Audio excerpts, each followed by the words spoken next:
L'actualité à Nancy et ailleurs. L'Union départementale des associations familiales de Meurthe-et-Moselle, l'UDAF 54, relance sa campagne de recrutement de parrains et marraines bénévoles. On va découvrir tout ça en compagnie de Sybille Consbruck. Bonjour. Bonjour. Vous êtes coordinatrice donc à l'UDAF 54, notamment sur ce projet-là. Oui, exactement, c'est ça. Alors expliquez-nous, ça existe depuis quand et c'est quoi son objectif ? Le parrainage existe dans le cadre de l'écriture depuis 2019, mais ça s'est mis en place depuis mai 2021 avec des premières mises en relation pour des enfants. Donc c'est un dispositif qui accompagne en fait des enfants qui sont âgés de 0 à 18 ans dans diverses situations, soit pour des enfants qui sont encore en famille ou en situation de placement avec l'aide sociale à l'enfance, donc dans des foyers comme on le dit un peu plus grossièrement. Et donc là, l'objectif en fait, nous, du parrainage, c'est de pouvoir sélectionner des bénévoles, donc des parrains ou marraines, qui seraient intéressés pour s'engager auprès d'enfants sur du long terme. Donc il y a déjà 68 enfants qui ont été depuis 2021 accompagnés ? Oui, exactement. Actuellement, ils sont 68. Et combien de parrains marraines ? Ils sont 58 aussi. Comment ça fonctionne alors ? Pour devenir bénévole auprès de nous, on a 2 entretiens qui doivent être effectués. Donc il y a déjà une prise de contact auprès de nos services. Donc on est déjà sur diverses plateformes comme la place de l'engagement aussi, la plateforme jevaider.gouv. On essaye de diversifier un peu toutes les sources de communication comme là avec vous aujourd'hui.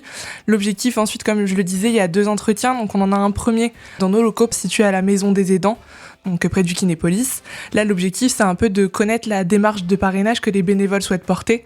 Comme je le disais, il y a une tranche d'âge qui est conséquente, 0-18, mais il n'y a pas tout le monde qui souhaite s'engager sur une tranche d'âge aussi conséquente. Donc c'est cibler le projet un peu de chacun. Et à l'issue, il y a un deuxième entretien à domicile, où là, l'objectif, c'est de voir un peu le lieu où l'enfant pourrait être accueilli sur des temps de journée, à savoir qu'il n'y a aucune obligation. Pour aller un peu plus loin dans la description de ces enfants, justement, pourquoi sont-ils accompagnés ? Parce que vous avez dit que parfois ils sont aussi en famille. Les orientations sont faites, c'est des familles qui sont accompagnées par des travailleurs sociaux, beaucoup au niveau des maisons des solidarités, par divers professionnels qui peuvent accompagner les familles sur diverses situations aussi. C'est beaucoup de parents quand les enfants sont encore à domicile dans des situations de monoparentalité, avec des mamans qui sont seules ou des papas qui se sont retrouvés seuls du jour au lendemain aussi. Et donc en fait, l'objectif du parrainage, c'est aussi de rompre avec l'isolement.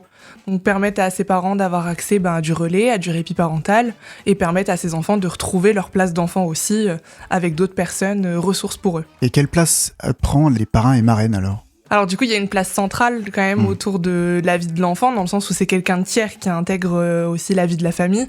Donc c'est quelqu'un qui à un moment donné peut être ressource pour les parents aussi, d'avoir quelqu'un sur qui ils peuvent compter en cas de difficulté. Pour les enfants, c'est quelqu'un qui peut être là pour faire des activités à l'extérieur, pour leur permettre de découvrir de nouveaux centres d'intérêt. C'est vraiment quelqu'un qui fait partie de la famille, c'est une famille élargie en fait. Voilà, pour rompre l'isolement, c'est ça aussi, exactement. Vous l'avez dit. Mais alors, quel type de profil peut-on avoir quand on veut devenir parrain et marraine ? Parce que tout le monde ne peut pas le faire, j'imagine. Et du coup, nous, on est très surpris dans le sens où on s'attendait à cibler beaucoup de personnes retraitées dans le lien intergénérationnel, dans la disponibilité qu'ils ont. En réalité, on a beaucoup de jeunes bénévoles, donc qui sont âgés entre 19 et 25 ans et qui souhaitent s'engager vraiment pleinement auprès d'un enfant. Après, on a vraiment de toute situation. On a des personnes qui ont des enfants, des couples sans enfants, des couples avec. Enfin, voilà, on a vraiment tout profil de bénévoles. Et ils s'engagent sur une durée ? Nous, dans la projection, on essaye de se dire c'est jusqu'à la majorité de l'enfant, dans le sens où c'est quand même beaucoup de jeunes qui ont connu beaucoup de ruptures. Donc on n'aimerait pas retourner dans un schéma compliqué aussi pour eux.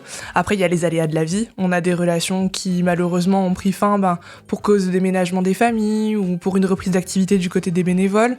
Il y a la vie qui fait aussi son cours, donc on essaye de se projeter sur de la durée, mais après...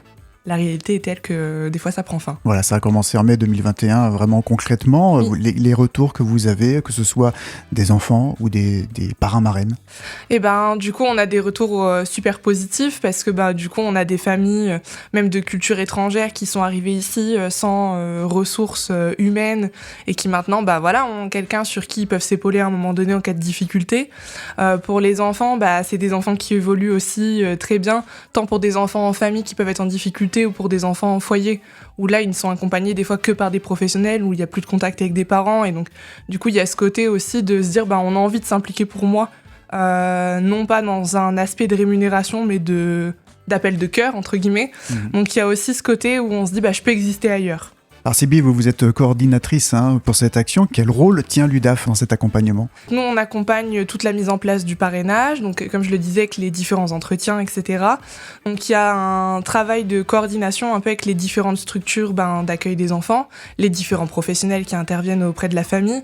Et puis du coup, moi, j'accompagne ensuite toute la durée du parrainage. Donc je suis présente dans la relation, un peu en tant qu'observatrice et d'entremetteuse aussi, pour permettre à tout le monde de se rencontrer. Et puis en cas de difficulté, du coup, ils ont mes coordonnées, on est amené à échanger, etc. Alors si des personnes qui nous écoutent souhaitent en savoir plus, voire s'engager, comment ça se passe, le premier contact ? Soit vous pouvez accéder sur le site internet de l'UDAF. Vous tapez sur internet UDAF 54 et vous tomberez sur la page avec le dispositif du parrainage, où il peut y avoir une prise de contact par mail. C'est parrainage donc DE proximité @udaf54.com, donc tout collé. Et le numéro de téléphone, c'est le 06 76 91 94 41. Et alors pourquoi aujourd'hui relancer cette recherche ? Parce que plus d'enfants et moins de parrains ? Oui, alors du coup, c'est toujours la difficulté dans le dispositif, c'est qu'au début, on avait plein de demandes d'enfants et pas assez de bénévoles à mettre en adéquation avec les enfants. Après, on a eu le cas inverse, on a eu beaucoup de bénévoles, moins de demandes d'enfants. Et là, maintenant, c'est une réalité où, comme on est ouvert à tout le département depuis janvier, on est bien repéré par les professionnels. Donc, ils sont 60 enfants en attente de parrainage à l'heure actuelle. Donc, c'est pour ça qu'on se permet aussi de prendre contact avec diverses personnes, comme avec vous aujourd'hui, pour essayer de multiplier un peu les contacts avec les potentiels bénévoles. Voilà, des enfants donc de 0 à 18 ans. Oui. Donc on n'hésite pas à vous contacter. On retrouve aussi toutes les infos sur le site de l'UDAF. Oui. udaf54.fr. Un dernier mot peut-être, Sybille, pour inciter les gens au moins à aller se renseigner, en savoir plus. Si vous avez envie d'aider un enfant et que vous avez du temps, n'hésitez pas à prendre contact avec nous. Merci Sybille. Merci à vous. L'actualité à Nancy et ailleurs. C'est sur Fudget. Pour y participer, contactez-nous au 03 83 35 22 62.